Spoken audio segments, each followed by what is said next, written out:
Welcome to the New York City Bar Association podcast. Opinions expressed are those of the speakers and not necessarily of the city bar. Hello, and welcome to this third podcast about the Metaverse, hosted by the New York City Bar Association's Presidential Task Force on Artificial Intelligence and Digital Technologies. I am Flora Lau, co-chair of the subcommittee on the Metaverse, together with Terry Dugan.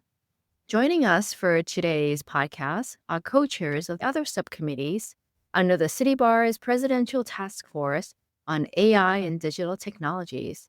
My role today is to moderate the discussion and explore the opportunities and challenges in the metaverse for financial institutions, prompted by a FINRA report issued in October of 2024, and related topics on privacy, national security, and cybersecurity. Now, before I get started with the conversation, I want to address two items that may be top of mind for you.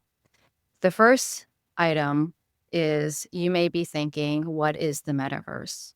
Now, it depends on who you ask, and I do welcome the speakers here today to provide their definition or their understanding of what is the metaverse.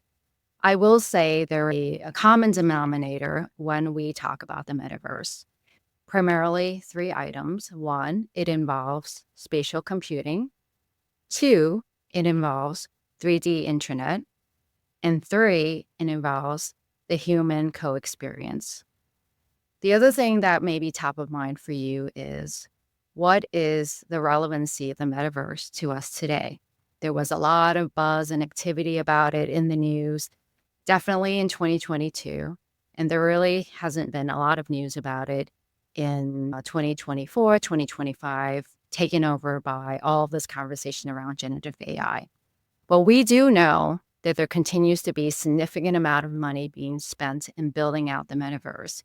And based on a report that was issued in October of 2024 by FINRA, we do know that there is an interest by that trade association where they had identified in their report the legal implications considerations for the securities industry. So we do know there will continue to be spend around the development of the metaverse. And we do know with the advance in computing power and with the advance of new business models like generative AI, there will continue to be investment in the metaverse. We're not talking about millions, we're talking about billions in investment. And so what I like to do is now turn it to Terry, who will talk a bit about the economics of the metaverse and what are the finances around it. How do you make money in the metaverse? So Terry, you can introduce yourself and help us start the conversation by looking into the economics. I'm Terry Dugan.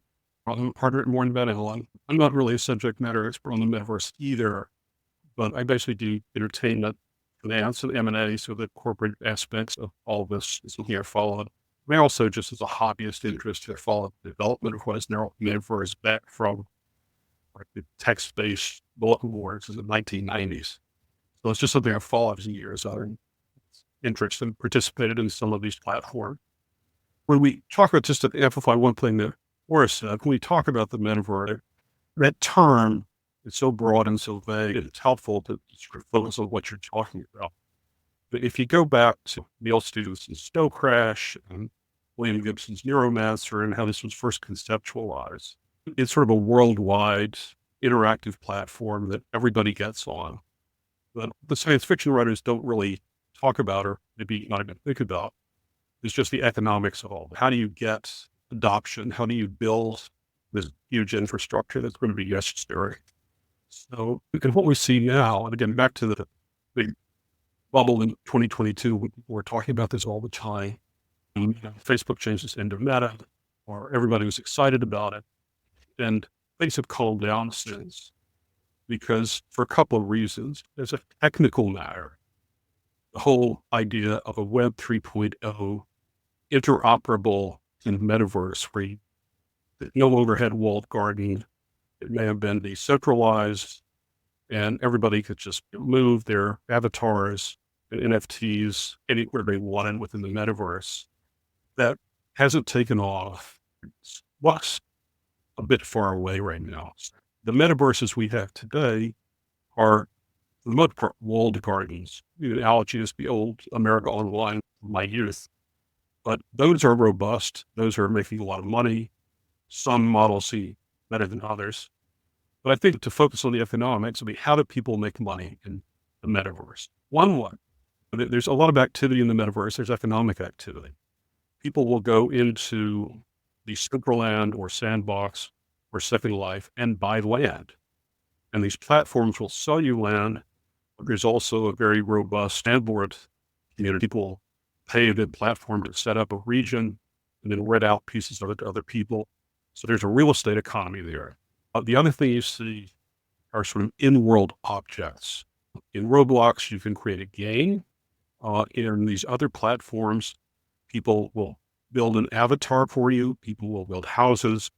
People will build cryptid objects that people can interact with in different ways. And they sell those. And there's a lot of economic activity there. Now, all of this operates within the in-world currency. But for most of these currencies, there's a way to exchange that for dollars. So the economic activity does leak out into the real world. And if you look at, especially in sort of low-income economies around the world, there are a lot of people who can make decent money by local standards by building objects and so on. The other area where people make money is entertainment and gaming. You can go to these metaverse platforms and listen to a live concert. There are entertainment activities that people do. It's always boggled my mind, but people in Second Life love to fish, which I've never quite got, but it's a big part of the activity there. People will go sailing, that sort of thing. And then there's gaming. Yeah, Roblox is probably the biggest platform right now. And it's a very game-driven platform. And the reason it's grown so much is that the users can create their own games and then sell them.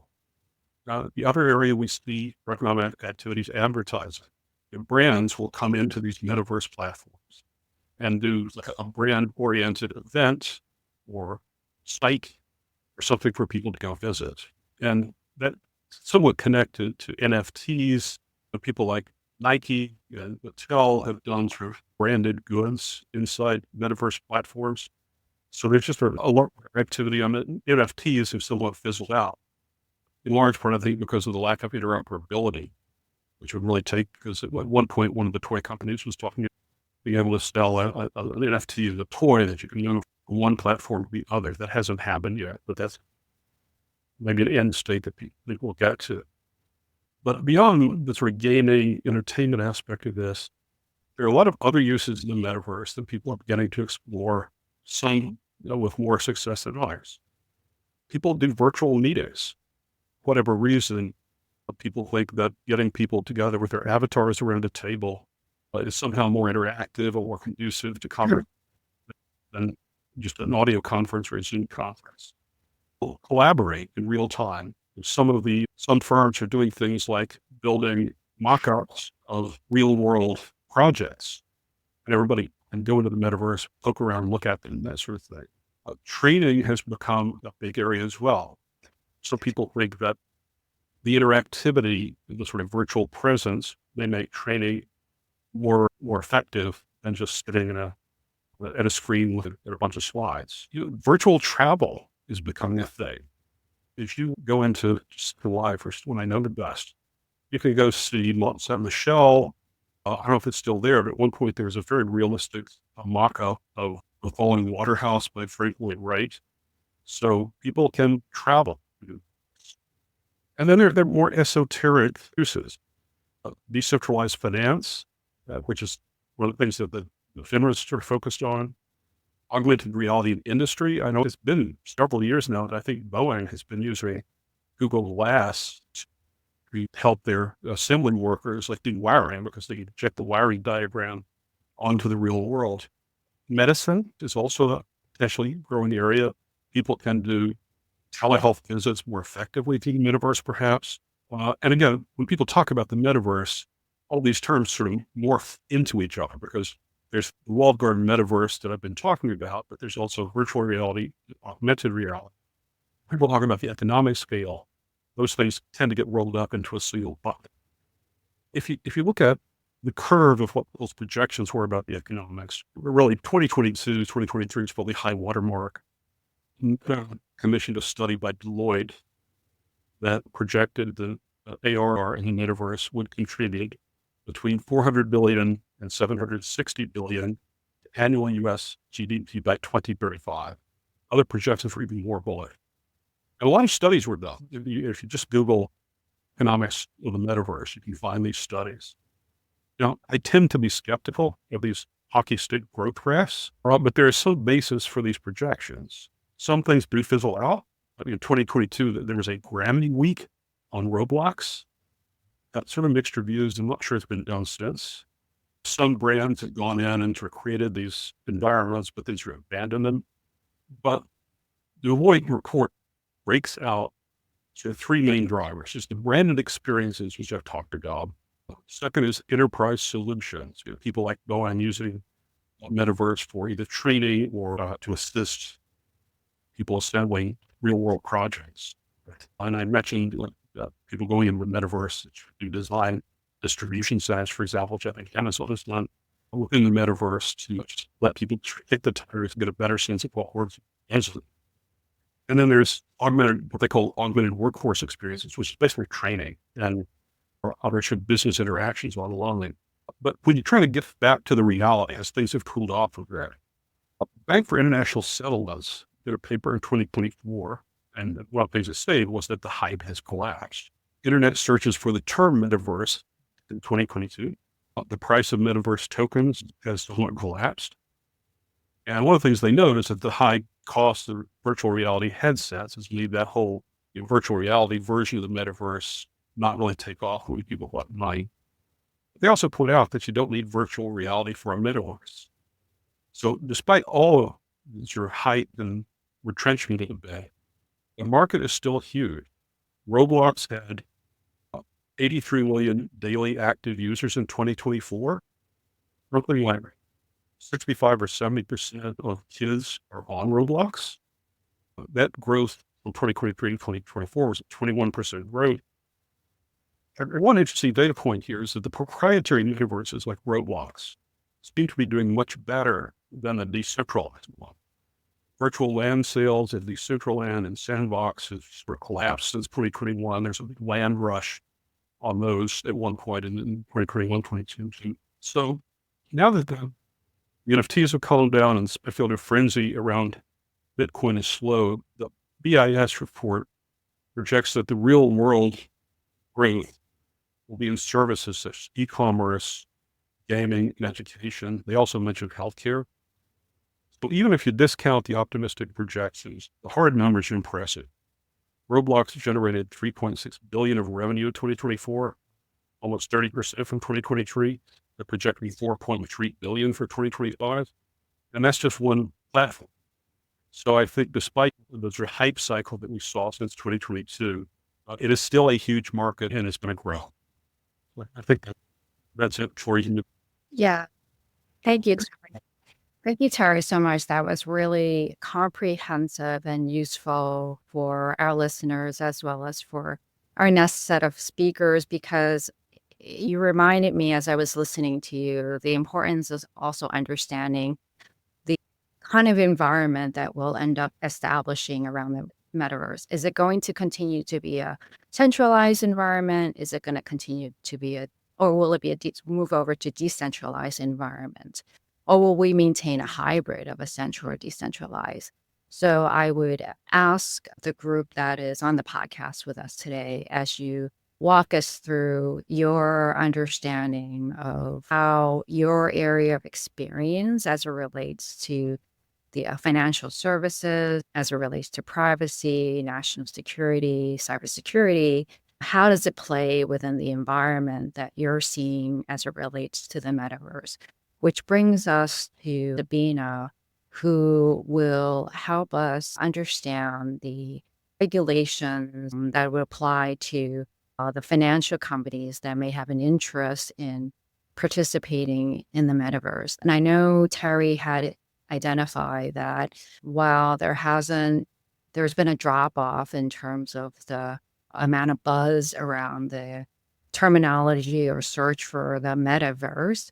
There's definitely spend around it. And I do know, in speaking with my peers in the banking industry, in the financial service industry, that there is a renewed interest in looking into how they can participate in the metaverse. So I'm going to turn it to Sabeena, who will be able to help set the stage for understanding the regulations that may apply and even provide us specific case study of where there can be an opportunity for a financial institution to get involved in the metaverse. And please introduce yourself to the audience.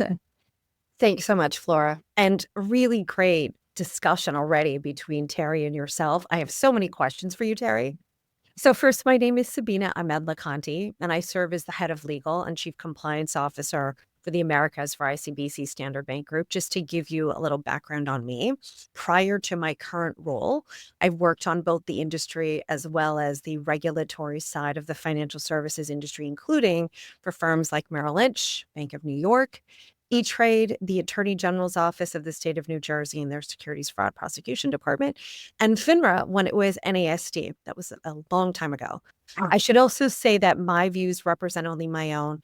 And Flora, you'd mentioned earlier that, like you, were on the same task force. So myself and Clark, who you meet shortly, also serve as the co-chairs for the task force on AI and national security. So for so many interesting issues to unpack, first, I was really surprised by Terry's explanation of the interest from BIS, as their study, the interest in the industry is actually going down. And I would say maybe influenced by the most recent FINRA report that you mentioned earlier. And I actually think, like FINRA, that the metaverse can and will replace our smartphones as the primary sort of gateway to digital content. And if I could just give you a little bit of information about the FINRA report as well, and some of the things that it talks about, why I'm taking this view. So in 2004, last year in October, FINRA, which is the Financial Industry Regulatory Authority, and they work under the jurisdiction of the SEC and regulate broker-dealers, really put out through their Office of Innovation an interesting paper on potential use cases in the securities industry. So they explored how immersive, interactive virtual spaces can be used in everything from trading simulations to client servicing to cybersecurity drills and compliance training. They had a really interesting statistic. And Terry and yourself kind of talked about this as well. And this was something that sort of stuck out to me as I was reading this paper and just trying to understand some of the things that they were covering. They said that the gaming industry, which essentially lives in the metaverse, is already bigger than both the movie and music industries combined. So sorry to all the Swifties out there. We've heard a lot about her. She has some competition, Miss Taylor Swift.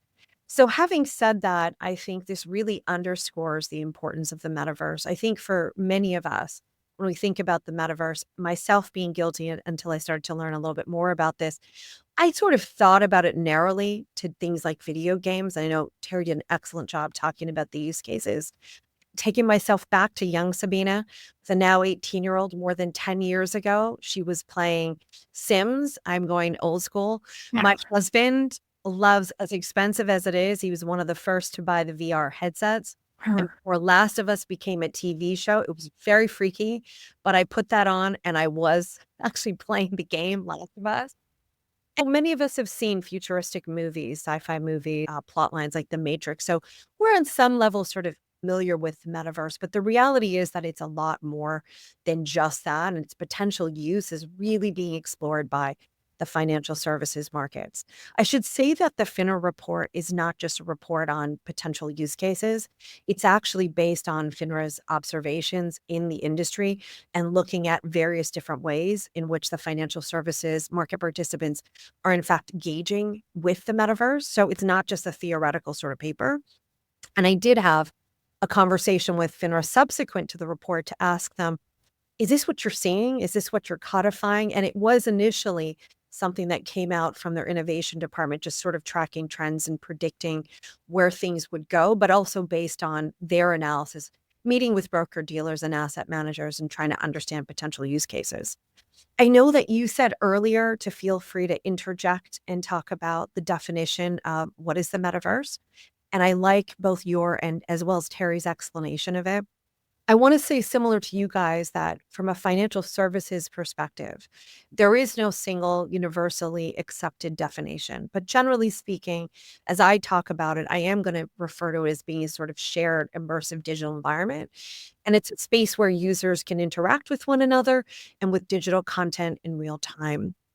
Terry talked a little bit about this as well, that the technology behind the metaverse falls under this umbrella category of what I'll refer to as extended reality, or XR. And within this, I'd say that there's three components. There's virtual reality, or VR, which is fully immersive 3D worlds accessed, for example, through headsets. There's augmented reality, or AR, which is overlays of digital graphics on top of the physical world. Like, think, for example, the navigation data on your car's windshield. And then there's mixed reality, which is a hybrid scenario where users can interact with digital objects that respond to their real world environment.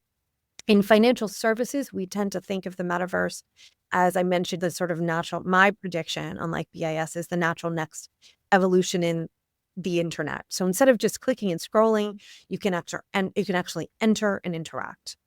So now, thinking about potential use cases, and I think Terry really set up the discussion perfectly.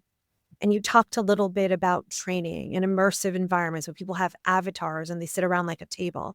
The one such use case is actually in conducting cybersecurity tabletop exercises. And this would fit under the three scenarios that I talked about that are all part of extended reality. This would fit under VR.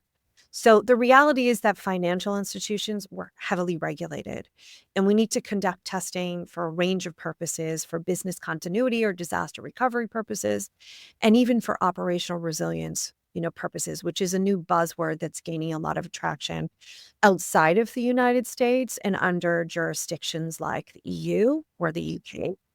And just taking a look at the news today, you just have to open up the paper for those that are still using physical papers or your news app. And it's not a surprise to see that many financial institutions and banks are being the subject of a ransom attack. And so for that reason, for financial institutions, we really want to stay ahead of that and have our playbook ready. You only need to Google my institution to know that I've had personal real life experience with this as well. And so for us, conducting tabletop exercises is something we already do. But when you take the multiverse and suddenly you can take the concept of a tabletop exercise one step further, and instead of just sitting in a conference room, reviewing protocols and sifting through policies and procedures in a conference room, suddenly you can imagine your team in a fully immersive simulation of a ransomware attack. So senior management, IT, compliance, other key stakeholders within your institution can now respond to a cybersecurity breach in real time. You can test your systems.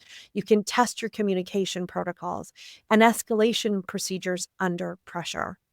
And this type of training would really help equip financial institutions to truly become more cyber prepared and help better meet regulatory and legal obligations.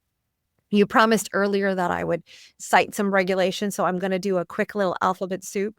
But then there's business continuity programs, disaster recovery rules. FINRA certainly has them, as does the National Futures Association, as do the banking regulators, both locally as well globally. There's also, for example, there's the New York Department of Financial Services Part 500 rules. Terry, I know I'm giving you PTSD. They can't see you. You're giving me a big smile. But they have their cybersecurity rules as well. There's also other cyber rules that impact SEC registered or public companies as well, that they need to comply with certain SEC reporting obligations. And then I mentioned already earlier the operational resilience frameworks of, for example, the Financial Conduct Authority in the EU, as well as DORA. In the interest of time, I won't spell it out for the EU. But these are just examples of regulations, both locally as well as globally, for many financial institutions that operate and have enterprise-wide programs that you need to adhere to, and where these cyber tabletop exercises would be excellent to demonstrate compliance and really equip you to deal with real-life scenarios. Use case number 2 is virtual client engagement. This is also VR-based. And in full candor, in speaking with FINRA, this is not something that is currently widely used amongst financial institutions. There's only a handful of them that are exploring this. But I want you to picture a digital branch office where a client, for example, logs in, they navigate the space as an avatar, they meet with an advisor, they can review, for example, their investment portfolio on a 3D screen, and even extend or attend financial wellness seminars, all without leaving their home. If you think about COVID, when the executive orders prevented us from being able to go into a branch or to visit our financial institutions personally, and some of the challenges that posed, you can imagine the value that this would add in the event of a COVID 2.0. Having said that, this does raise some key questions, regulatory concerns around things like KYC, knowing your client, even cross-border rule implications. For those of you that operate in the foreign broker-dealer space, you'll be familiar with SEC Rule 15a6 and its requirement to have foreign broker-dealers be chaperoned in their interactions by a U.S. registered broker-dealer. You can imagine foreign broker-dealers interacting in this space, especially given that many of them operate across the pond with U.S. institutional investors. And that raises questions about the extent to which they can be truly properly chaperoned by a U.S. broker-dealer that's responsible for these interactions. And then recently, records and books and records violations have been top of mind for regulators like the SEC and CFTC. So this raises questions about the extent to which communications can be properly archived. And this is a huge concern for financial institutions today. Just going back to 2020 from JP Morgan's most recent off-channel communication enforcement action, which there's been hundreds of financial institutions that have been found running afoul of these books and records violations. And now that's totaled billions of dollars in fines. So use case number 3 is what I'm going to call a trading sandbox or even alpha capture programs. And this is a combination. It could be VR. It could also be MR as well. So firms could actually simulate real-time trading strategies in a controlled metaverse environment. Financial institutions would be able to trade using live market data, but not actually execute those trades in the real world. Why, you ask? Well, this would allow them to do performance test trade certain trading strategies without, for example, having to risk real capital. They could also conduct things like model valuation. That's top of mind for a lot of asset managers, as well as do scenario analysis. And just to give you a little background on this as well, this is already something that's being used in the securities industry through what they call alpha capture programs. I'll just quickly give you a 1-minute overview on an alpha capture program, but it's essentially a system that's used by investment firms to collect and evaluate trading ideas in a simulated environment. These trade ideas are then tracked for performance over a period of time. And then effective trade ideas or strategies can be used to program trading signals, inform discretionary decisions, or feed into quant models. So it's already something that the securities industry is using.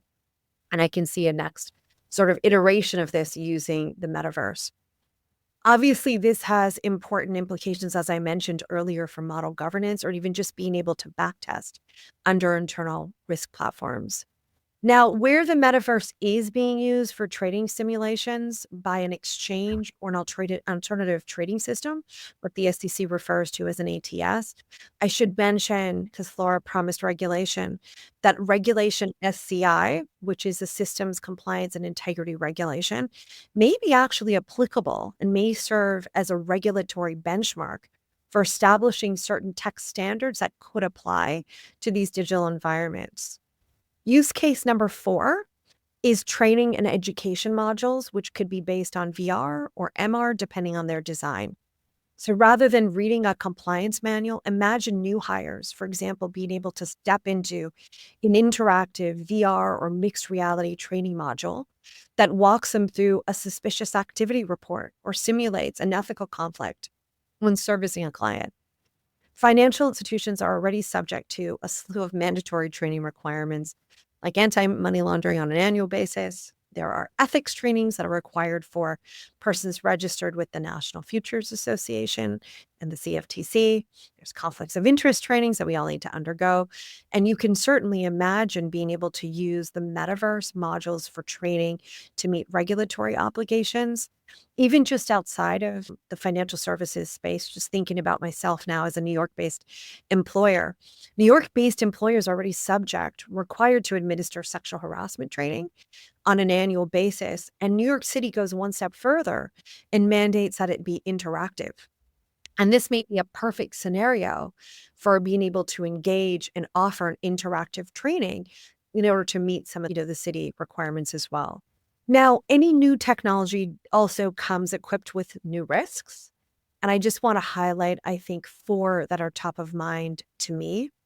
The first is, and we're going to have both Alex as well as Alex, I think, is going to get into a little more detail about this later, but data privacy and cybersecurity. The metaverse platforms are rich. They can collect rich behavioral and biometric data. Think about your voice, gestures, your gaze, your tracking. This raises important questions around like, who owns this data? Is informed consent being captured? Are we meeting regulatory requirements, for example, under GDPR, under state privacy laws like CCPA in California, or even cybersecurity regulations that I mentioned earlier that are imposed by financial services regulators? Fraud is also a real concern. I'm concerned about what I would call avatar impersonation. We've already seen this in the AI space. We're aware about deep fakes and the various schemes that are born out of it, like pig butchering schemes. Think about the risk of deep fakes in this space, or avatars being able to impersonate financial advisors, customers, or even C-suite executives. Any immersive environment like this is going to be prone to social engineering attacks. There's going to be fake promotions. There's going to be misrepresentations. So I say that these multiverse environments need to be coupled with very robust anti-fraud program, robust customer due diligence requirements, and really strong supervisory systems or controls. I think one thing that I've been thinking about is to address avatar impersonation concerns. Maybe we need to consider, do avatars that render financial services need to be licensed and regulated? These are important questions when we think about fraud. Platform governance and jurisdiction is also important. Terry talked about, and Flora, you raised this issue. Decentralized, centralized platforms, what's going to be most popular? I'll answer that question quickly. And I would say that I think a mixed use is probably something that I can foresee. I think right now, a lot of it's private in terms of what is being sort of experimented with in the financial services industry. But in the event any Metaverse platform operates in a decentralized environment, or even if it operates globally, who has oversight? A single virtual meeting could span multiple jurisdictions, raising questions about whether U.S. regulators like the SEC, CFTC, even FinCEN have any authority or even exclusive jurisdiction over this environment. Again, just sort of depending on the interaction. And we've seen this already in the crypto space, right? In the decentralized environment, and a lot of the arguments that come out of that. I would just recommend that in the absence of clear regulations on governance, a best practice for any financial institution that's looking to adopt metaverse sort of systems is maybe they may want to proactively map how existing rules apply or don't apply in these emerging contexts before adopting any metaverse platform. And then finally, I'll just say that these platforms are very resource intensive. Terry talked about the cost of the headsets alone, and that being one dissuading factor to wide adoption. And I think he's right on the money. Implementing any metaverse strategy means updating your systems, retaining staff, investing in new tools. Financial institutions will need new playbooks, new policies, possibly need to identify new roles or individuals to manage these immersive risk environments. I don't know if we're going to have a metaverse chief risk officer, but maybe something we're going to need to explore. Anyway, I hope that I have been helpful in trying to convince you that the metaverse isn't just a tech buzzword in the financial services environment. It is gaining traction with respect to how financial institutions are thinking about training and trading, servicing clients, testing systems, and adhering to existing regulations. And for those of you who are metaverse curious, I encourage you to stay tuned in as I turn the mic back over to Flora to introduce some of the other speakers and thoughts that they have in this area as well.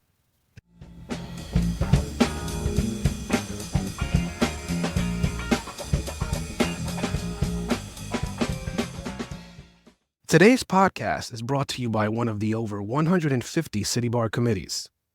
If you're a City Bar member and want to become involved with work like this, with creating programming on cutting-edge topics, with shaping public policy, or to build relationships with professionals in your practice area, join a committee today by logging into your City Bar account at nycbar.org and clicking Join a Committee.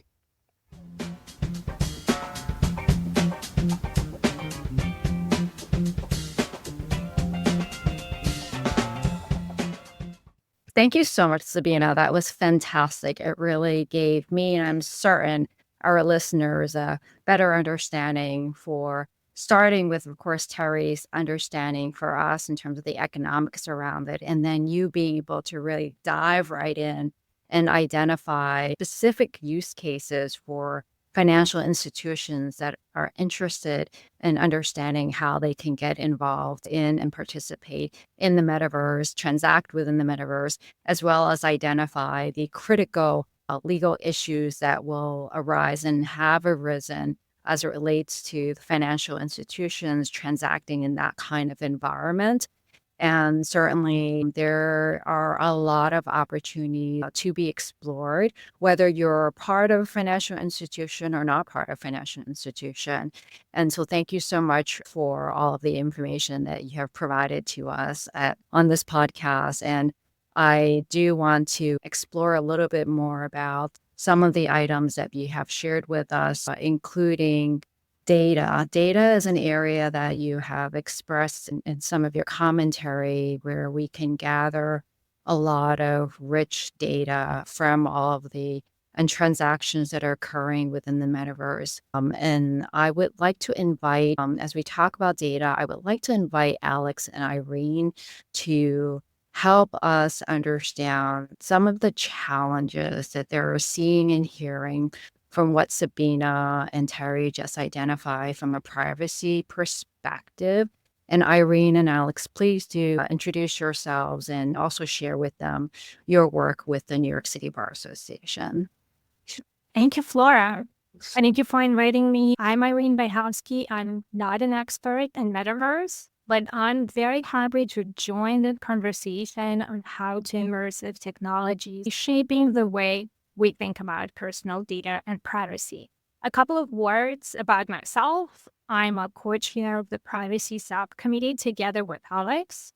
I'm a legislative counsel to the Committee on Technology at New York City Council. And a quick note, the views expressed in today's conversation are my own and do not represent the official position of my employer. And now I want to turn to Alex, my co-chair, for a quick introduction. Hi, I'm Alex Southwell. I'm a partner at McDermott, Will & Emery here in New York, and with Irene, co-chair of the Privacy Subcommittee on the Presidential Task Force on Digital Technologies. And I've been a practitioner in this area for close to 20 years, running privacy and cybersecurity just at a different firm prior to moving over to McDermott. And prior to that, I was an assistant United States attorney in the Southern District of New York, where I focused on cybercrime. And so my focus in the space really comes about in the context of enforcement actions, investigations, and litigation, but I also do a lot of counseling in the privacy and cybersecurity area for technology companies. And as Terry mentioned, and Flora mentioned, and Sabeena mentioned, the metaverse is one of the emerging areas of that technology companies have moved into. Although today, a lot of the conversation is about AI, obviously the metaverse is still critically important. And frankly, there's a lot of overlap in those areas. And so I've counseled a number of companies on thinking through the privacy compliance regimes that are applicable and trying to help them think about going to market with new products. So happy to have the conversation with you all today. And I'm going to send it back to Irene to give a little bit of context setting about privacy issues in the metaverse. Sure, thank you, Alex. First, I would like to address the data and data collection by the metaverse platform. So metaverse platforms might collect a large amount of data, far beyond what traditional digital platforms do. In addition to standard information like name, username, date of birth, email address, phone number, credit card details, or even crypto wallet addresses, Some platforms require users to submit government-issued ID as a KYC and selfie for verification. They often do that through a third-party services. Metaverses also collect extensive device data, such as MAC addresses, device ID, IP addresses, and browsing history, or even apps you downloaded on your device. But more significantly, some metaverses, depending on the metaverse, and Terry gave us a great introduction of different types of metaverses at the beginning. So those metaverses might collect sensitive behavioral and biometric data that could include body movements, eye movements, facial expression, emotional state, voice and voice recordings, several behavioral patterns, and data location and other information. And the flag is if this data is compromised, the sensitive information, unlike an email address or phone number, cannot be easily changed. And I think this is why privacy in general is a very important topic. And Alex, I want to ask you if you have any additional thoughts and perhaps tell us more about how sensitive data is protected under the current legal framework. Can I interrupt Sure. really quick, And Alex, just before? Just something important in the points that Irene just mentioned. You talked about third-party service providers. One of the most important issues for a lot of financial institutions is that third-party service providers are not regulated.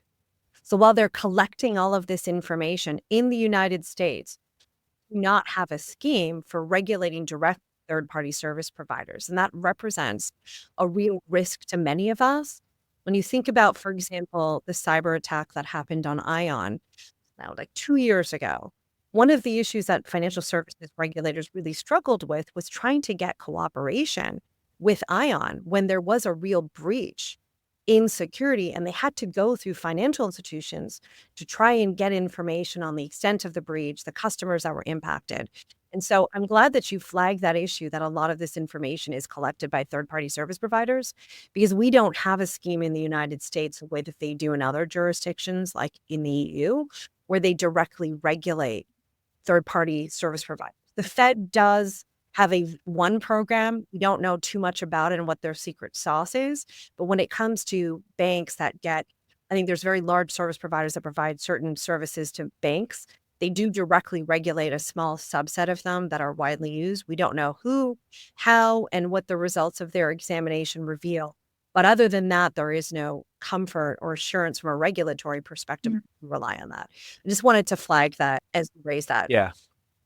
No, it's a really good point. And I think what it highlights is what's called the American approach to data privacy, which is one that is sectoral and specific, and what some often call a sort of crazy quilt of state regulations along with certain federal regulations, unlike a European approach, which is more comprehensive and grounded in human rights and more fundamental rights. It's a differing philosophical and political approach, but it has ramifications here, and particularly because, as Irene highlighted, the metaverse companies are entities that, by virtue of the experience, are collecting massive amounts of often highly sensitive information, right? It's unlike a traditional, let's use the financial institution, the banking regulatory, sort of exchange, a more traditional app where there's just information flowing one way or the other in financial transactions. If you're in a sort of, as Flora said, a spatial virtual 3D environment where there is a human co-experience, you are having other elements, biometric elements, and massive amounts of other information collected that you wouldn't have in a more traditional financial institution interaction. And therefore, there's just a massive quantity of additional data, both volume-wise and granularity-wise, all of which raises significant privacy concerns. There's also an impression, at least in virtual environments, that there can be anonymity or there's a use of avatars. And anonymity it can be a challenging thing. There are companies who want to encourage anonymity or discourage anonymity. Obviously, for financial institutions, that is challenging. In other words, you want to make sure you have a known entity and person that you are dealing with, and you comply with other regulatory requirements about knowing your customer and managing your other risks that come up, which we'll talk about in terms of money laundering sanctions and such. But by virtue of all that information is collected, the companies can basically create and collect massive profiles, very detailed profiles of people. And that runs right into the existing privacy regulatory regime that we do have. And so, as I said, it's sectoral in the United States in the sense that there is a clear financial regulatory regime under what's generally referred to as Graham-Leach-Bliley Act and other sort of related rules. There is privacy protection for health information. And so that too can apply to many metaverse companies, depending on the nature of what they're collecting or what the interactions may be. One could envision a future of sort of medical or mental health interactions in the metaverse, which would very directly implicate healthcare privacy regimes. I think the one that's most directly applicable is COPPA and the children's privacy protections, because of course, many metaverse companies some may say this expressly, it'd be part of their mission. Some may not say it expressly, but still it may exist as a reality for them that they're attractive to younger users. And so that implicates COPPA. And there are lots of things happening in the COPPA world right now in terms of potential for updates and such, but there is a very robust regulatory environment related to child privacy, and it's very much a priority for enforcement, even under the current Trump administration, where other privacy enforcement has taken a back seat and been dialed back in the sense of trying to encourage deregulation. That has not necessarily been the case with respect to child privacy protection. And I just want to highlight a couple other areas, which is that there is the backdrop of more traditional unfair and deceptive trade practices regulatory environment, which operates both at a federal level through the FTC and at the state level through state attorneys general. That too can come into play because at its core, what many proceed with is a notice and consent approach to privacy, right? It's contractual in the United States, meaning there is a set of terms as to what's being collected and how that information is being used. And as long as there's clear disclosure and then compliance with what a company says they are doing, that will not run afoul of the deceptive trade practices rules. But as you can imagine, in the metaverse, the notice and consent can be harder to either obtain or document. And so that is a challenge for companies.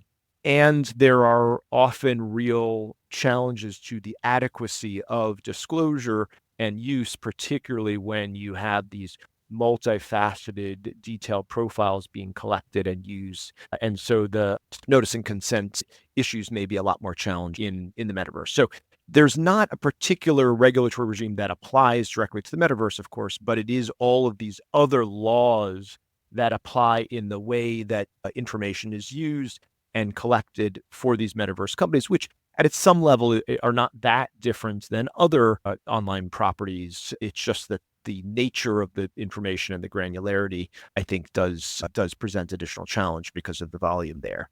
So let me turn back to Irene and ask if you've got any additional thoughts on the privacy regime and also what you see about ways to enhance privacy in the metaverse. Yeah, sure, Alex. I just want to highlight a particular law on the federal level that specifically addresses metaverse.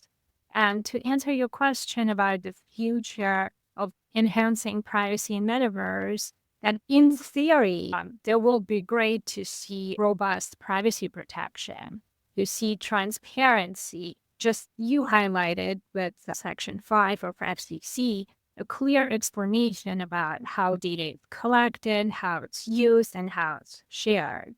I think some privacy by design and data minimization practices that will enhance the privacy protection And I also would like to see a balance between privacy and protection against abuse, harassment, and potential financial crimes that can be in Metaverse. So the user ownership and control of the data and clear retention policy and ability to request deletion after certain time with certain retention period. And Alex, would you like to share your thoughts or maybe looking ahead? I just mentioned some things that can improve the privacy. Maybe there are some concerns that you have about the future privacy in Metaverse. Sure. I think other speakers have touched on this because part of the value of the interactive environment that is the potential for the metaverse involves the use of financial transactions in some form or function, right? There's value that is being exchanged and obtained and used and expended. And that really leads to significant risk. And there's really, I'm just going to highlight two aspects of it. One is back to the concern about the age of users.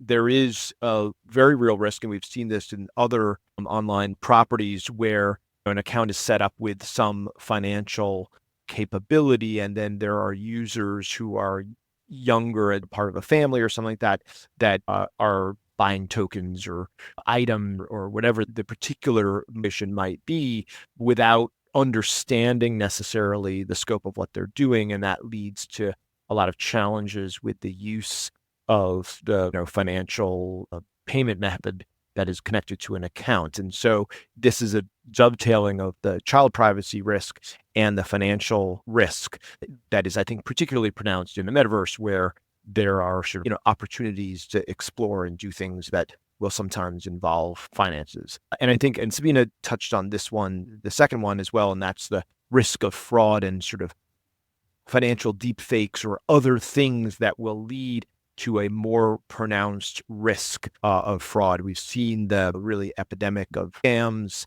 in various forms that have been perpetrated through text and phone calls, and one can imagine how that can be much more pronounced in a really virtual environment and perhaps be more effective. And we need to be thinking about both the providers of those environments, I think, are thinking about them, and the regulators need to be thinking about how to combat that. And one just other thought about the future is that although we've been largely talking about US issues, the reality, of course, is the companies that are providing metaverse opportunities are global. And in reality, many companies that are on the cutting edge of what's available to do in the metaverse are not necessarily in the United States. And we have seen this where environments or games or things can catch hold in other countries and other cultures and societies and then come to the United States. And there is, so in my mind, I often want to look and see what other applications in metaverse environments are more popular in other countries where there are adoption rates that are more significant. And there are, for example, much more integrated uses of communication and financial tools. And so to me, it's looking around the corner and thinking about the things that are coming from the technology standpoint that may then lead to further consideration of what the risks would be, and therefore then how companies can manage those risks. And that includes things like real challenges with respect to censorship and governmental control of data and information, and these kinds of issues which are prevalent in other platforms, I think, become perhaps more concerning when you've got really immersive virtual environments. Irene, I'm going to turn it back to you to maybe just continue the conversation about other things or advice to platforms about privacy, and we can sort of wrap up by thinking about any of those other future state issues. Yeah, sure. Thank you, Alex. That was great. And I just want to mention good things in terms of any recommendations that Metaverse do about the privacy. I think one thing that I already mentioned is being more transparent about the data collection And I also want to mention the Children's Advertising Review Unit that issued a Metaverse specific recommendation. Those recommendations specifically for advertisement and data practices directed at children. The focus of this recommendation is more transparency about data collection and sharing. And one of the recommendations that I want to mention, I want to hear thoughts on recommendation that they give for online privacy protection to encourage children not to use the screen name for public postings and any correspondence and chat activity. Do not use the real name or email address, but use alien nickname to protect privacy. Do you have any thoughts about it? Yeah, and I think it's there is an ongoing frankly, the appropriateness and age of engagement, and then the manner of engagement. In other words, when is it appropriate for kids to have online experiences? This is something many parents, myself included, struggle with. My kids are a little bit older, so they're all past the point of listening to me about anything. But it was always a concern for me personally. I know for lots of parents, and it is a concern for legislators and regulators as well, as to sort of when do you allow children access to certain online activities, and then when you do, what the rules around that are. In other words, to your point, do they need to be using aliases and not real information? Do they need to be using information that doesn't reveal anything about their age, gender, things like that? And that goes to sort of an overall, and frankly, the importance of smart digital education for youth today, which is, perhaps a broader subject and certainly an important one. But it does hit on, I think, issues that companies are grappling with these days, which relate to verification of age. And this is, I'll give two last sort of point on my side, is that one of the things that is a challenge in the space is the constant shifting and emergence of new laws, and particularly in the States, and of particularly issues around how to verify age. And that is something that companies have struggled with. I think many companies tried to do it in an appropriate way, but of course there's a balance with creating too much friction for users and then losing users versus creating a safe environment. And there are efforts in various legislatures and among regulators to enforce more specific age gating or age verification procedures, which would be a substantial hurdle and issue for any company in the metaverse space to grapple with. And then, of course, different state laws that are popping up all the time, state and local laws that deal with various issues, including then also issues related to the use of financial transactions and such in the metaverse. And on top of that, I think there is the increasing risk of enforcement activity. And this is, again, from these days more state attorneys general, but historically it's been from the FTC. I think that we won't see that for at least a few years now, in light of the current political and administration that is in power these days. It's going to be less so of a risk from the FTC, but much more, I think, emergent risk of enforcement activity from the AGs. And look, that at its core is something that companies who are in the space have to be thinking about and grappling with, because it speaks to how they comply with the law and ultimately how they provide safe and encouraging environments in which to flourish and be a place where people want to spend time and pursue the activities that they want to pursue. Yeah. So Irene, over to you for any last comments. Sure. Just to conversation on privacy, I want to mention that enforcement is mostly the Federal Trade Commission and the state attorney generals. And I think in the future, might see more cases involving metaverse and privacy-related issues. I want to turn back to Flora. Thank you, Irene and Alex. I have been listening intently on all the areas you have described for our consideration as it relates to privacy in general and how to really think about it within the metaverse. And I have to say that the one area that I have really been thinking through as I'm listening to you is the reminder of the importance of understanding not just the local market that you're within, but also the other local markets may come into play as you are within the metaverse. And when we talk about the metaverse, we're talking about a place or places that's virtual and digital and can be involving many players that can either be identified, where we have shared on this podcast that a lot of data can be collected. And so people or persons or children can be identified, or they may not be identified. There may be ways to interact by way of avatars or by other kind of technology measures where you cannot be identified. And this is where I really want to turn the conversation to Clark Abrams, who has a lot of experience in the national security area. And as I said, we're going to be talking about opportunities and challenges. So I definitely want to flag the challenges, but we will end with some positive notes. But I do want to turn to Clark Abrams. Clark, can you please introduce yourself and also identify the work that you've been doing with the New York City Bar Association, and then dive into your topic, please. Thank you, Flora. I'm Clark Abrams. As co-chair of the AI and National Security Subcommittee, I ought to be a subject matter expert, but unfortunately I'm not. I'm a subject matter enthusiast, which some would say makes me dangerous. My frame of reference as a money laundering and financial crimes prosecutor with respect to the metaverse is looking at how criminals can exploit the metaverse as opposed to the economics that Terry explained, the financial services that Sabeena explained, privacy issues with children, Irene and Alex explained. I have to give the disclaimer that any opinion that my avatar or I may offer is made in personal or alter ego capacity. I got a question for my co-panelists, and I'll leave it to you, Flora, whether to table it to the end or to raise it now.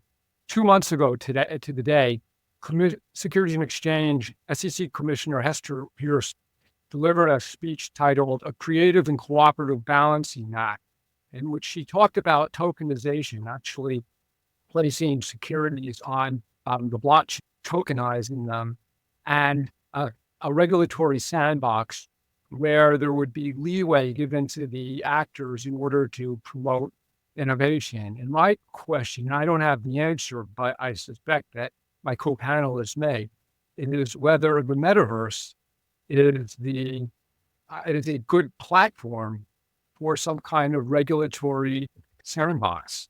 And again, Flora, whether you want to discuss it now or at the end. Let's table it because I definitely want the group to have the benefit of hearing your perspective on the metaverse and the obstacles or challenges or security concerns and controls that we may need to put in play. And then we can together as a group dive into that specific question.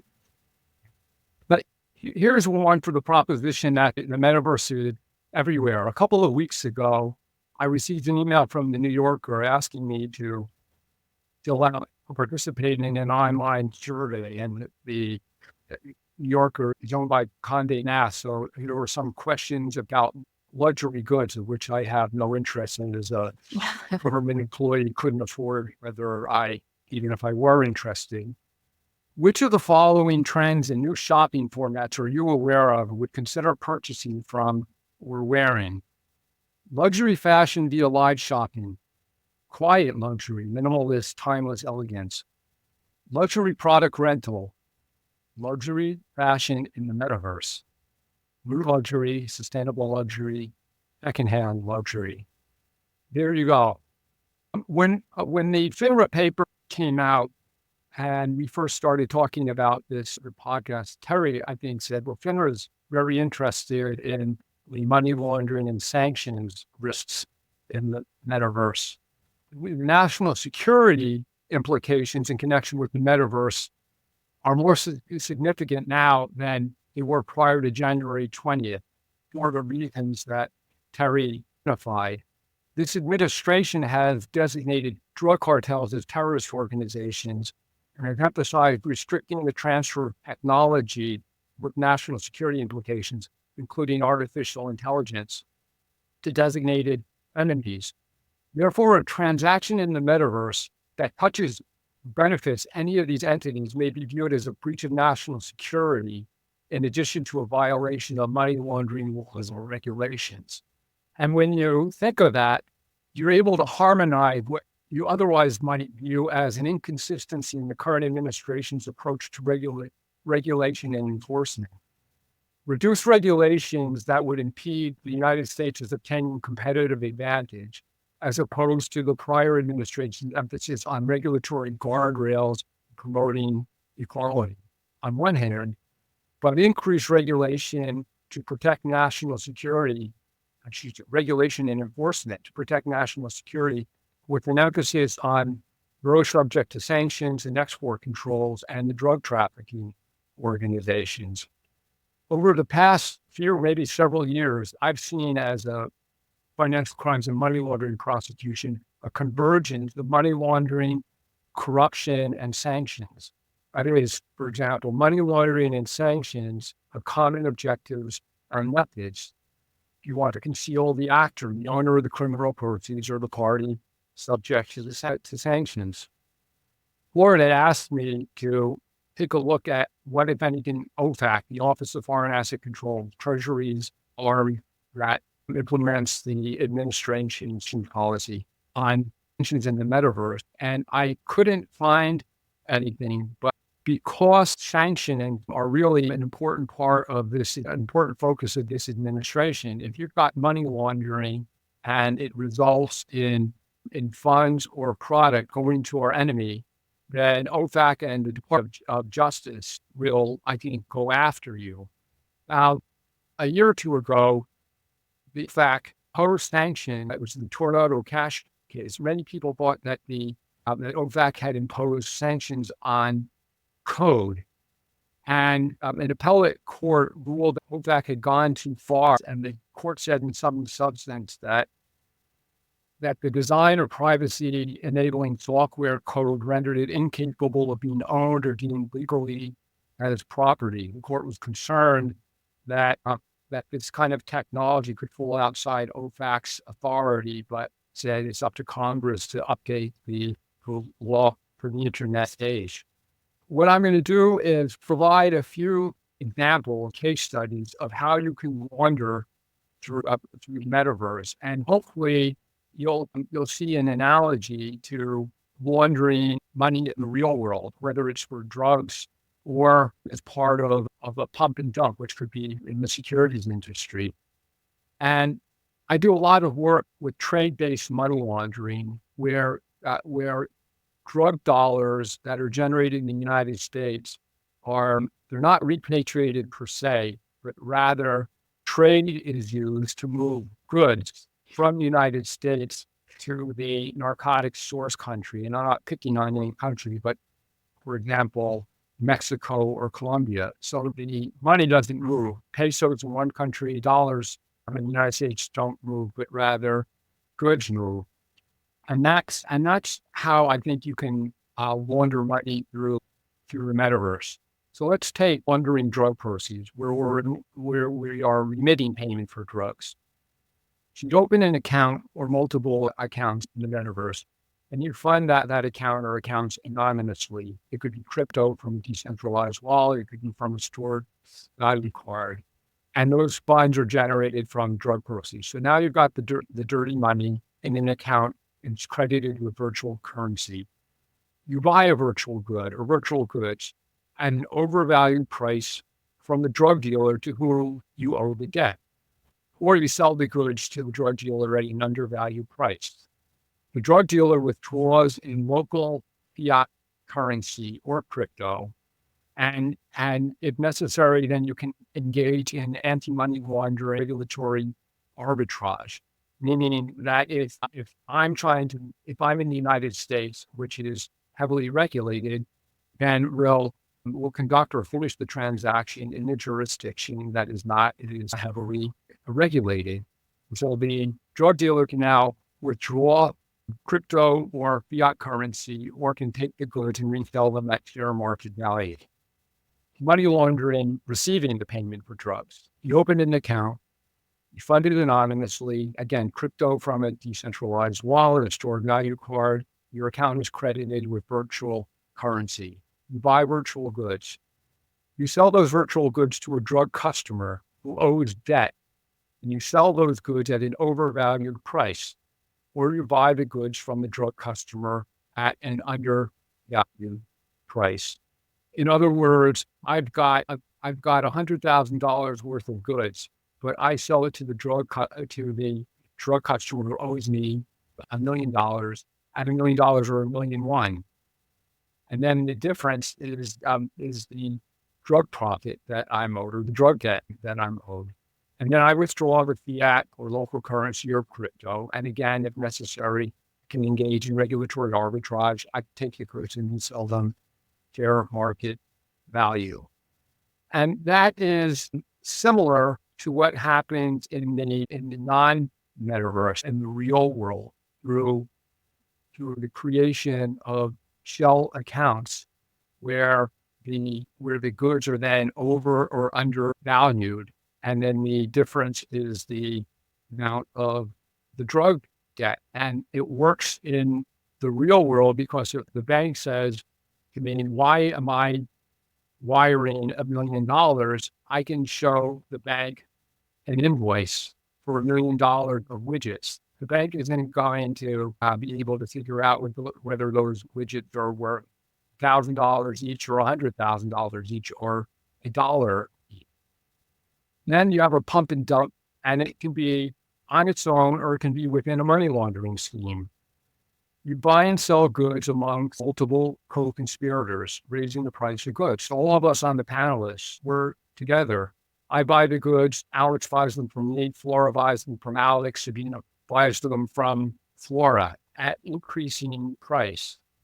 And then our audience in the virtual world, in this community, in the metaverse, seeing this. Price of the goods is going up. Just the way if we did this in the stock market, not necessarily on the New York Stock Exchange, but in the pink sheets, if we did this and the rest of the investing community saw the price going up and up, spiraling up. Well, that's what happens in the metaverse. The price of the goods goes up. There's a buzz, increased price, triggering demand for the goods in the virtual world community. And the innocent buyers in the community, now maybe they're not completely innocent, there may be a bit of greed in them, but they buy at an inflated price. And eventually, as happens in the stock market, the price will tank. So this is a variation on securities fraud, auction fraud, trade-based money laundering with the added question, what cryptocurrency, whose cryptocurrency? And Terry, and maybe someone else mentioned virtual real estate. Well, it could be a money laundering. It could be a money laundering vehicle for the same reason. I buy real estate in the virtual world, in the metaverse, and you all bid on it at a higher and higher price. Of course, there's no real exchange of value amongst us because we're co-conspirators, but some innocent person sees that the price has gone up and thinks, gee, there must be value to this, and then buys it at an inflated price. So it can be a pump and dump scheme, or in my first example, it can be a way to launder funds.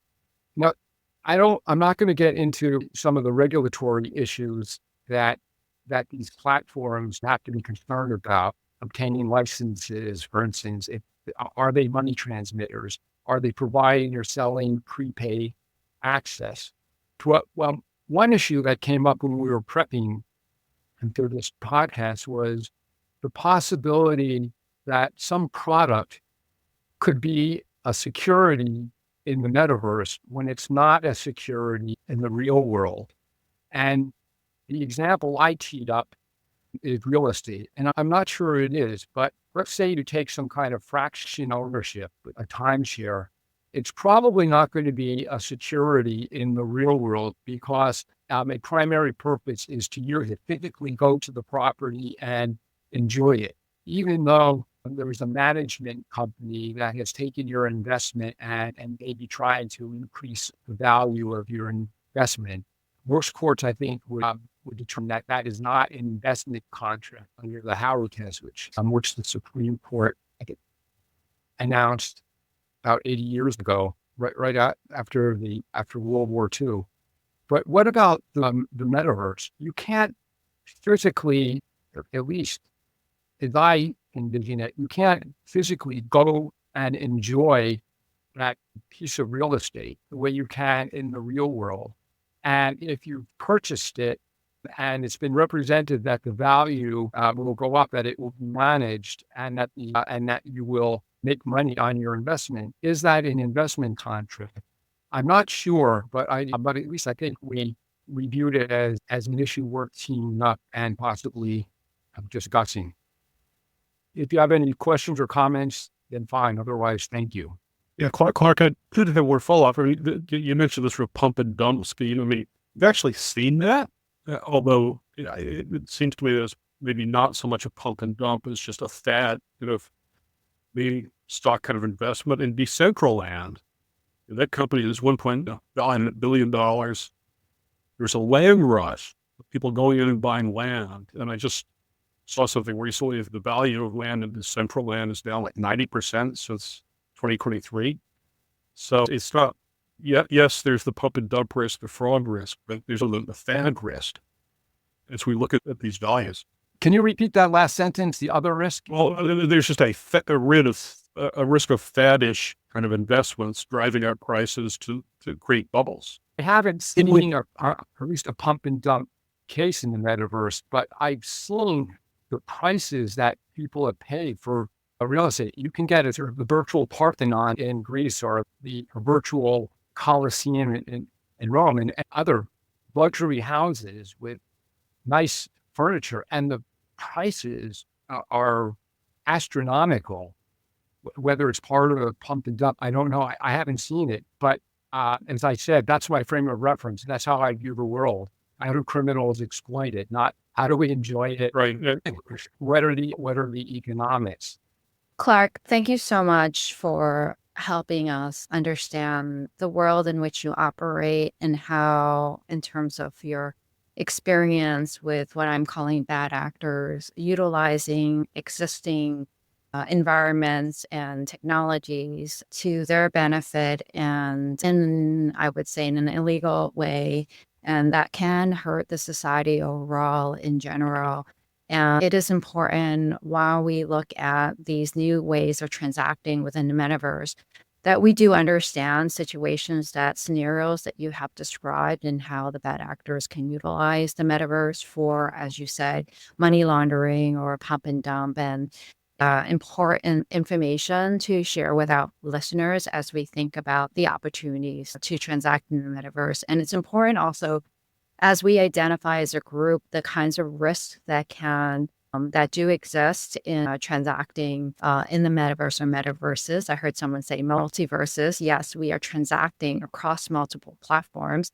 We need to talk also about the controls that we would identify that we need to put in place or that already exist, that they may be laws and regulations that already exist that we can translate and bring into the metaverses, and to work through, or maybe there is some new legislation or some new actions or some new technologies, controls that we need to put in place, which is why now I want to turn to Adam, because Adam will provide us information on how to think about cybersecurity in the metaverse. And I do know that I started the podcast identifying that we would identify for the financial institutions their challenges and opportunities should they wish to engage in the metaverse. But certainly a lot of the information that has been shared so far certainly can be utilized and understood by other companies that are looking to transact in the metaverse. So I'm going to turn it to Adam. And Adam, if you can please introduce yourself and also help the audience understand the work that we've been doing at the City Bar.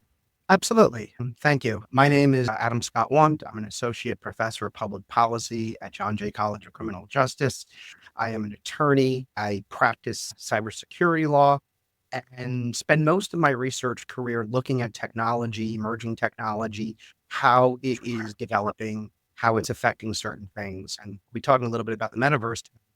At the City Bar, I am the outgoing co-chair of the Technology, Cyber, and Privacy Committee. I've got a little more time left.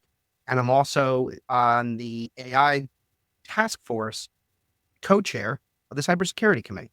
A lot of things that I remember, so I had to get through that.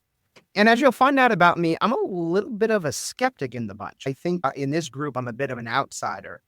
And the reason I'm an outsider is because as somebody who studies technology and society and what we're doing, I don't really believe the metaverse is a thing. I think it's something that we needed to wrap our minds around and put a definition behind it so that we could better understand what we were looking at. But ultimately, I think we're kind of like in the beta max version of whatever this is and whatever it will turn into. In the early 1990s, I was playing in what we would consider the metaverse, a gaming system called Sierra Online. And from what I could tell, the metaverse as we understand it today is really valuable when we come and talk about things like gaming and certain internet activities. But I don't think we'll be using the term in the future. I think the metaverse will go away because ultimately we're not going to be in the metaverse as a society until the metaverse is within us. In other words, I don't believe in this virtual reality ideal. I believe that augmented reality, spatial computing, that's where the future leads. When you look at things like Apple Vision, right? The hardware is not exactly where it needs to be, but I have an Apple Vision. I have most VR and AR headsets. And let me tell you, when you just have to put on a pair of glasses to be fully immersed, that's when this technology will become really interesting in society. And I think that's when we'll see a lot of development, but it won't really be the metaverse. It will just be life. And there's a ton of cybersecurity issues that we're facing today. And they're the same cybersecurity issues that we're facing in the regular internet. And then if you add FINRA and financial institutions, it just makes it a bit more complicated. There are certain cybersecurity guardrails and guidelines that we need to look at. We talked about a lot of them already. Data privacy and protection are extremely important. Authentication and access controls, right? Who could get on and how could they authenticate into whatever system they're looking into? Surveillance and record keeping are a really important part of cybersecurity rails, especially when it comes to FINRA. So is incident response and incident planning. We've talked a little bit about tabletop scenarios, responding to incidents. Third-party risk management is something you certainly don't want to forget about. Your need to evaluate and monitor third parties that are interacting with you in the metaverse. It's just going to get more complicated when it comes to these immersive online experiences. And then finally, you have the requirement for customer education, fraud awareness. If you are running some sort of financial institution or financial shop in part of the metaverse, and in my mind, this doesn't look like what I think it looks like in my co-presenters' minds.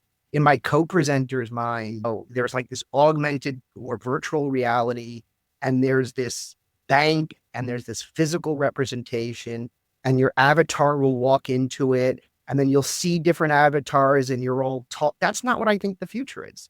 The future is simply going to be a teller popping up in your field of vision, and you interacting with them, much like a Zoom might be, but you would access it a bit differently. I don't believe that we'll have these avatars. I think it will just be us in most cases.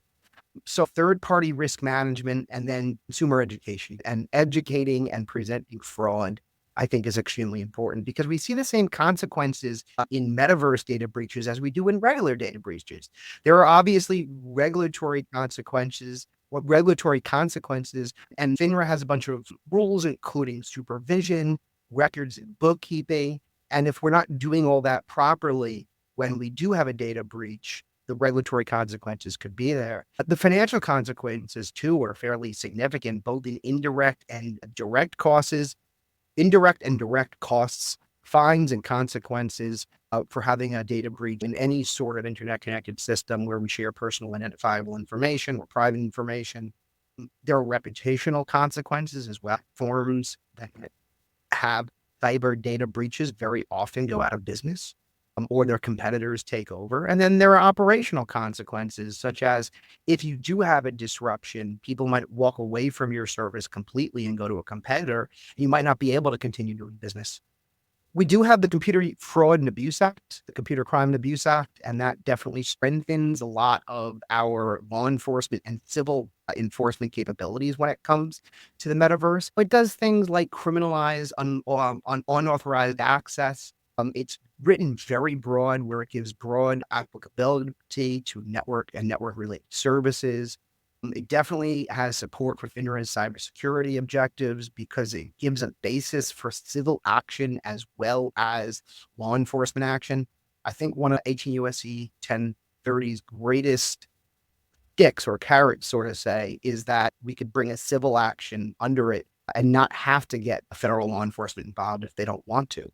And it also gives certain enhancements for cybercrime investigation. It gives law enforcement power when it comes to cybercrime investigations. And I think that that's very positive too.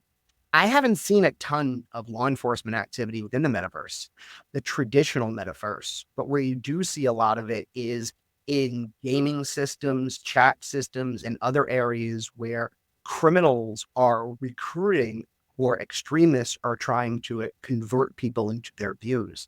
So you very often see it in gaming platforms and the like. We see a lot of crimes other than trying to convert people's ideas. And there's a lot of things here that we need to talk about that we should kind of pay attention towards. The first one is alternate avatars, alternate profiles, or catfishing. About 10 years ago, somebody opened up a TikTok account that looked very similar to mine and posed as me for a while only meeting a few hours, because fortunately my staff was able to pick up on it and shut it down. But we had the same problems today when it comes to the metaverse, and verification of who is who and understanding that people are who they say they are is fairly important. We have, and it was brought up earlier, possible violation of KYC rules and customer diligence rules, ensuring that we know, at least to a degree, who people are and who they say they are. Because what we do have to worry about is impersonation of registered representatives. If a corporation does want to set up shop in the metaverse, how do we ensure that there are not representatives being impersonated by third parties? We're on the cusp of a new Grand Theft Auto gaming system coming out, gaming game coming out. The new Grand Theft Auto is causing a lot of stir, keeps being pushed off, but a lot of people are looking forward to it. And there are videos online of beta testers going and killing non-player characters and then impersonating them to get people's resources. So there are all these what could be harmless ways of interacting with the system and impersonating it, but then they could cause extreme harm if fraud or financial misuse is there. There's a requirement that we supervise, and in the metaverse, failure to supervision becomes something that's real, and not having the amount of supervision and the controls that are in place are something that businesses need to keep abreast of, because record keeping and surveillance are something that's still required, and you'll have to be able to do it in the metaverse, because there's definitely a risk of increased fraud and investment fraud, and that's not going anywhere. It's not just the financial frauds, though, in the metaverse. We have stalking. We have breach of consumer confidentiality. It's hard to supervise in these work environments. So how do you supervise avatars or staff? We have simple harassment of clients and staff. How many times has somebody been playing a video game and been harassed by a third party online? Now it's going to be even worse, because people are just trying to do their job in the metaverse and will be open to harassment. And how do you prevent that? How do you kick somebody out of your bank who's harassing you and your staff if it's all done in the metaverse? The controls would need to be there to do that, to block them, to ban them, because if you don't, there's a significant amount of investor trust and reputational harm that could occur because of it. And finally, I just have two more things to say. There's a lot of like personal user information that we need to be careful of, and we need to be careful of accidental disclosure of user information. A few of us have mentioned it already, but there's a lot of third-party data sharing and data platform sharing and APIs that plug into these platforms. And how do we ensure that the platform is not sharing our data with third parties? What regulatory frameworks are there, and use of terms of use agreements are there to help us? That's also extremely important. The metaverse is going to be open to the same sort of attacks as the regular internet and everyday life. So your DDoS, your phishing, your ransomware, that's going to be all part of it as well. But there are some real specific security considerations for personal and banking accessibility. And we're going to have to evolve and adapt so that we could do these things. But I think we already are. We've already become more proficient at using multi-factor authentication. We're already becoming more proficient at user authentication and verification. And I think the future is good. I think the future is going to be very positive, but I don't envision the metaverse and the future of the metaverse the way most people do. I think it will be augmented into our everyday lives so that when we need information, it's there for us. I don't think we'll ever go to the metaverse in the future. I think it'll be with us. I think that's Adam, thank you for sharing with us your perspective on what you see, where we are, will be, and what we will experience as a community going forward, which is, from your perspective, not the defined term as we have shared as the metaverse or metaverses.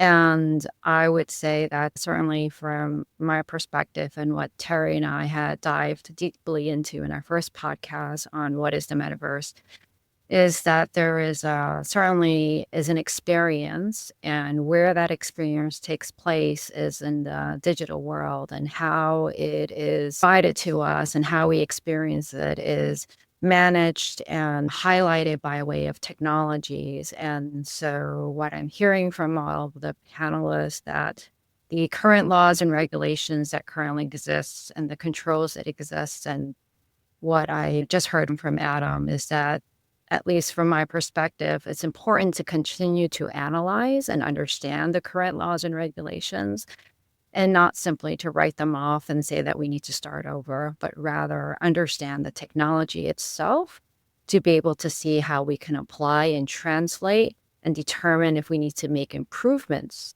in the laws and in the controls that we have in place.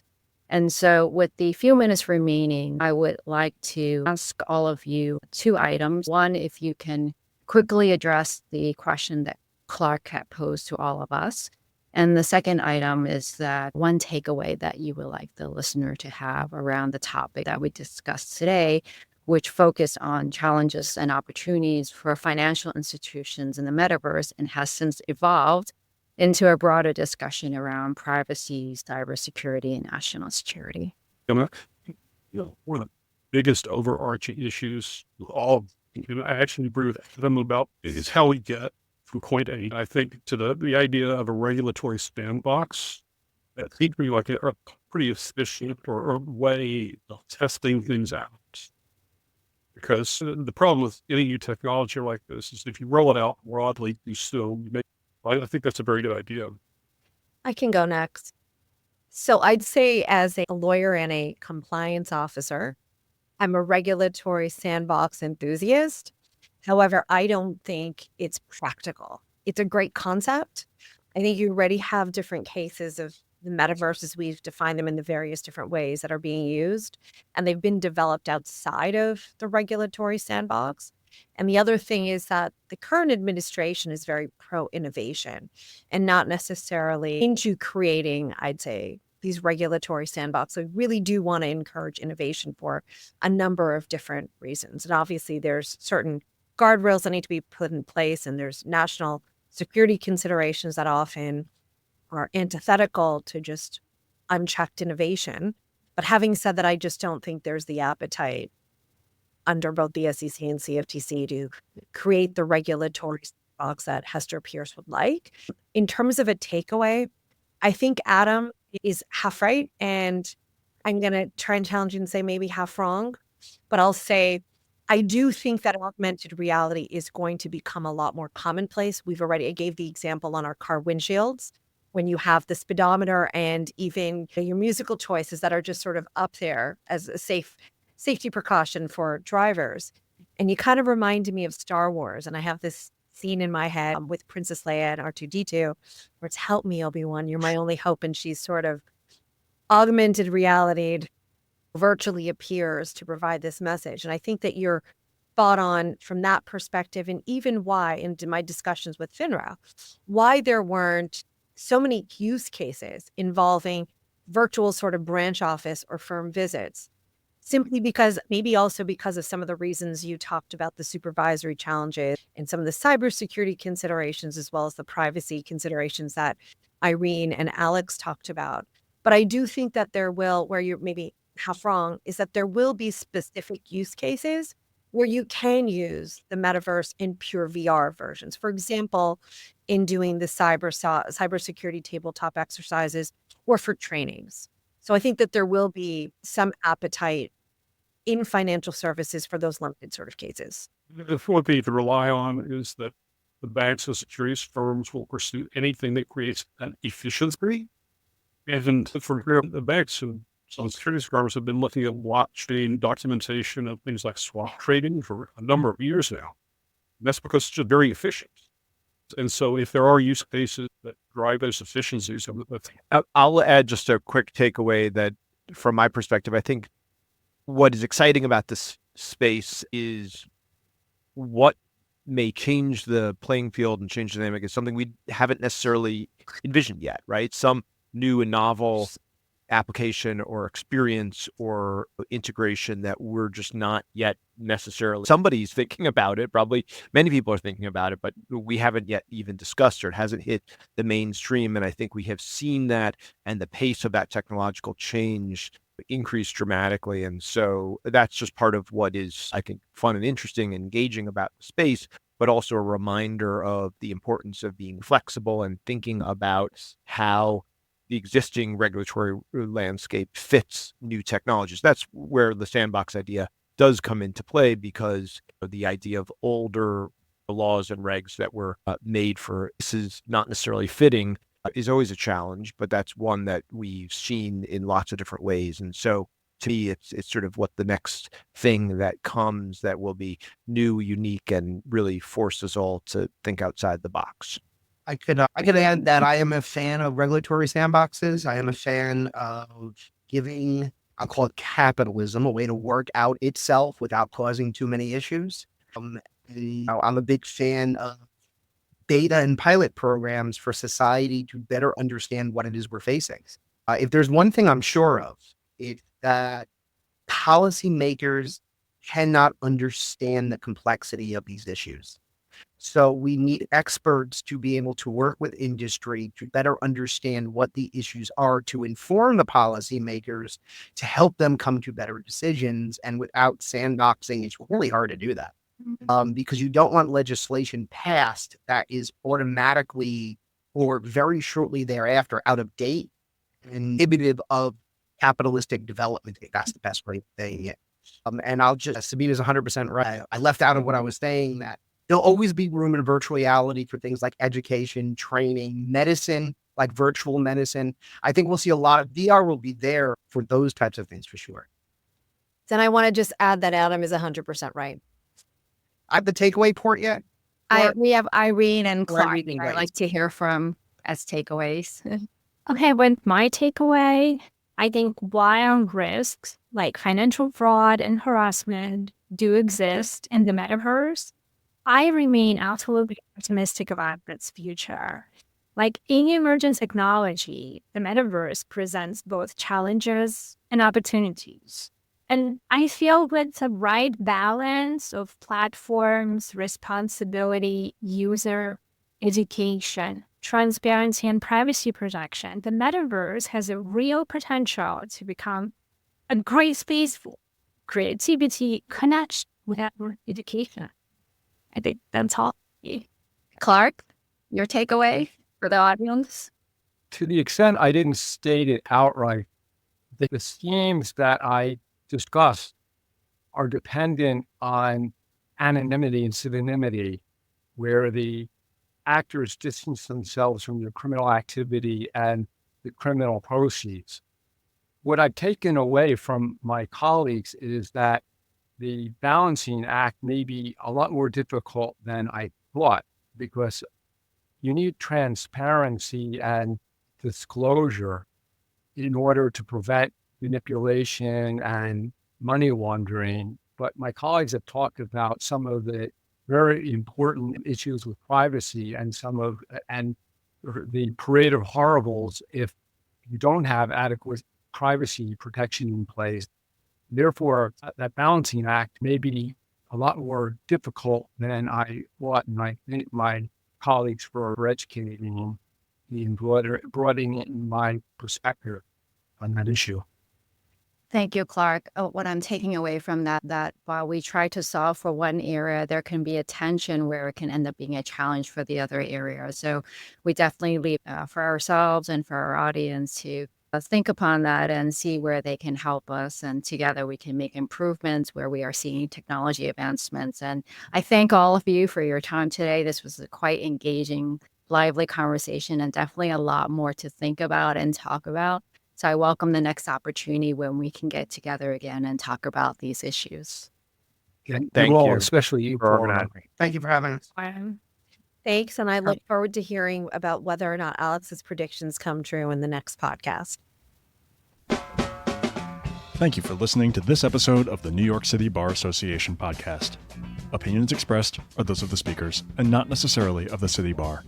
If you enjoyed this podcast, please like and subscribe wherever you listen. Find more City Bar podcasts on Apple, Spotify, YouTube Music, iHeart, or at our website at www.nycbar.org/podcasts. Be sure to check out This Lawyer's Life, a professional development podcast where we talk with lawyers about seizing opportunities, learning lessons the hard way, and about what makes them tick. And don't miss Building Belonging, a podcast that embraces authentic conversations about DEIB solutions by amplifying the most marginalized voices in the legal industry and exploring spaces others dare not. This podcast was produced and edited by Eli Cohen and Jalen Martin.